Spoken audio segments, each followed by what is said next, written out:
మీరు చూసుంటారు ఇవాళ నిన్న మొన్న వార్తలు గత 5 రోజులుగా ఏమైతుందంటే ఎప్పుడైనా సరే పవర్ అంతా ఒకరిద్దరి చేతుల కేంద్రీకృతం అయితే ఏమైతుందంటే ఇక దాని దుష్పరిణామాలకు ఇవాళ భారతదేశంలో ఏవియేషన్ రంగంలో జరుగుతున్నది ఒక ఉదాహరణ. గత 5 రోజులుగా మొత్తం ఎయిర్పోర్ట్లన్నీ రైల్వే స్టేషన్లు బస్ స్టాండ్ల కంటే అధ్వానం అయిపోయింది. ఎక్కడికక్కడ వేలాది మంది తన్నుకుంటాను కొట్టుకుంటాను ఎయిర్పోర్ట్లలో. తెలుసా ఎందుకో? ఇండిగో వాడు మొత్తం బంద్ పెట్టిండు. ఎందుకు బంద్ పెట్టిండు? గమ్మత్తైన ఉదాహరణ మీరు చెప్తే అర్థం చేసుకుంటే మీకు అర్థమవుతుంది నేను ఏం చెప్తున్నాను. సంవత్సరం కిందట సివిల్ ఏవియేషన్ మినిస్ట్రీ కొన్ని రూల్స్ పాస్ చేసింది. ఏమని? శ్రమ దోపిడీ చేయొద్దు, వారానికి ఒక పైలట్ అంటే ఆయన గింతనే నడపాలి, ఇంతకంటే ఎక్కువ నడపద్దు అని చెప్పి సంవత్సరం కింద రూల్స్ పాస్ చేసి సంవత్సరం కిందటనే వాళ్ళు కొన్ని డైరెక్షన్స్ ఇచ్చిండ్రు. DGCA, director general of civil aviation.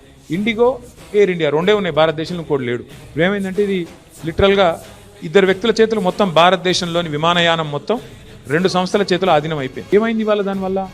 సంవత్సరం కింద కేంద్ర ప్రభుత్వం చెప్పినా శ్రమ దోపిడీకి అలవాటు పడ్డోడు దాన్ని మార్చుకోక పని చేయలే, ప్రత్యామ్నాయం ఏర్పాటు చేసుకోలే. దాంతో ఏమైంది? నిన్న ఒక్క రోజు 1000 విమానాలు క్యాన్సిల్ అయింది. 1000, ఒకటి కాదు, 2 కాదు. మరి ఏమవుతుంది?